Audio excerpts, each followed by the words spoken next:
Hi, my name is Mark Balaish. I'm president of TorontoJobs.ca. In this short video, I share with you some tips on what may be wrong with your resume. This is one of the most common questions that I get as a recruiter. What's wrong with my resume? Many job seekers I speak with are concerned that they're missing something on their resume that is preventing them from getting interviews.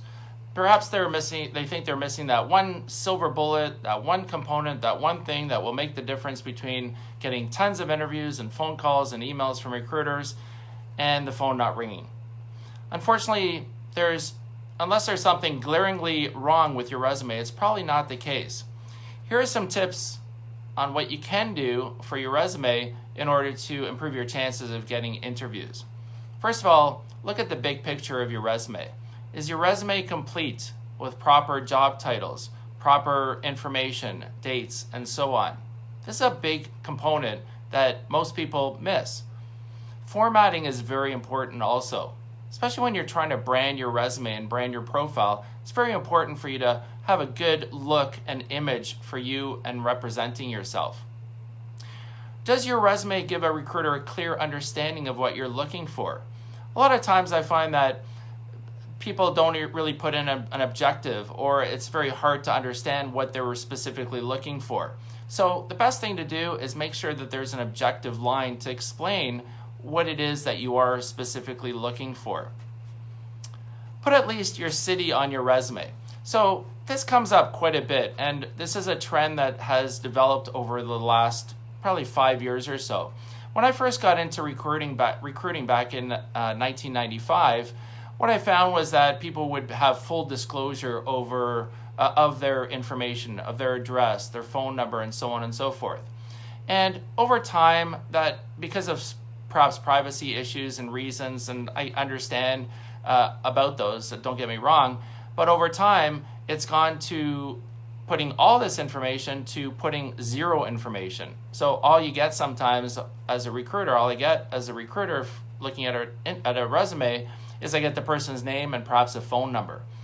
At least put the city of where you live on there, and I'll explain why. And I know some of you may be getting advice from people to say, don't put your city on there because it will eliminate you from opportunities that you may otherwise be qualified for. Well, that might be okay, and that might be true, but when you're sitting as a recruiter like me and I say I have 100 resumes, and 99 of them tell me where the person lives, and my client, say, is downtown Toronto, and the other one doesn't, I'm going to look at the resumes that I have first from the resumes that have the addresses on there first, so I can understand whether the candidates I'm dealing with are in Toronto, or if they're in Vancouver, or they're outside of Canada. So make sure to at least put your city on there. Just try to take my advice on this one, to at least put your city on there. It really helps recruiters understand where you are. If you're in Hamilton and a recruiter has a job in Ajax, which is totally the other end of the Southern Ontario Golden Horseshoe, chances are you're probably not going to make that drive every single day. If you're willing to relocate, put that on your resume. But let the recruiter help you in getting opportunities that are close to where you live. So the point being is that if you don't want to put the address, fine, but at least put your city on there. Make sure your resume doesn't have any spelling or grammatical mistakes on it. Very easy to use autocorrect, Word, etc. to find if you're using the right spelling and grammar. Have somebody else review it. But your resume should be impeccable for not having spelling or grammatical mistakes. Don't have a resume that's more than 2 pages long. 2 pages should be enough to give you a very, very good idea and a good feedback and good background of your experience on there. Any more than that, and you kind of lose the reader. So you want to give the reader enough information about what your background is and what you're about, rather than having a lengthy 3, 4, 5 pages. Also think of keywords. Keywords are very important when you're posting a resume online, when you're sharing it, because when you're posting your resume, recruiters will search on certain keywords that are vital to their position. Now, most recruiters don't search on things like organized or excellent communication skills or anything like that. They look for more specific skills. So perhaps a software, like SAP or QuickBooks or something like that. Or perhaps they might be looking for somebody who works in a certain industry. So make sure if you are in, say, the banking industry, make sure that the word bank and banking are in there on your resume. Also, when you're doing your resume, make sure to put 1-inch margins on the top, bottom, and sides. It gives you a lot of nice white space, so it's a little bit easier for people to read it. Know what someone can find on your social media and by Googling your name. And clean up anything that you don't want employers to see.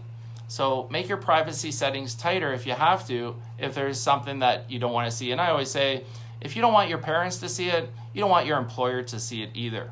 So tighten up your privacy settings on Facebook, Twitter, Instagram, Snapchat, or anything else that you can have some privacy settings on there. And Google your name and see what people will find, because recruiters will do that. They will search you to see what they can find even before contacting you. So again, it's not even about your resume. Make it easy for your recruiters to find you and reach you. Add your email, phone numbers, and any other important contact information. And also get back to people promptly. Don't wait. If they reach out to you, get back to them as soon as you can. So those are some tips on your resume that you may like to look at. In conclusion, though, I've heard countless number of people saying, I've spent so much time on my resume, I've improved it, I've changed it up. I always say if you speak with 10 recruiters or 10 people in the employment industry, you will get 10 different ideas on what to do to change your resume. And you're going to get lots of feedback and lots of changes, and it's going to make your head spin. So I always compare that advice to something like a store. And a store owner complains that they don't have enough customers into their store. So what do? They go around and changing the shelves and what's on the products on the different shelves, moving this product to the back, moving this product to the top shelf, moving this product to the bottom shelf, and thinking that that's going to change anything. That is just reshuffling the deck. Okay? So think of your resume like your store, and if you just keep shuffling stuff around, that doesn't mean more customers are coming in. That doesn't mean more recruiters are going to contact you. It's much better to go with a resume that you have, that you're comfortable with, make changes, make sure that you have all the information on there, the tips that I mentioned, and go with that and spend more time finding a job, tapping into that hidden job market, the jobs that are never advertised, and spending time on that rather than spending time just reshuffling your resume. Hope that helps. Make sure to hit that hidden job market. That's where the majority of the great jobs are. Up to 80 to 90% of jobs are never advertised. So connect with people. Make sure that you're building your network and growing your network that way. So those are some tips. Hopefully that helps you. Watch my other videos. You can check out our TorontoJobs.ca YouTube channel, where you can find out all kinds of other videos on job search tips and things that might help you in finding another position for yourself and growing your career. Again, my name is Mark Belache. I'm president of TorontoJobs.ca. I wrote this book called Tales from the Recruiter. This topic was actually a chapter in the book as well. It's available on talesfromtherecruiter.ca, and you can also check it out on Kobo and Amazon as well. Follow TorontoJobs.ca on YouTube and subscribe to our channel, and also on all our social media, Twitter, LinkedIn, Instagram, and Facebook. Thanks for watching. Have a great day. Stay safe.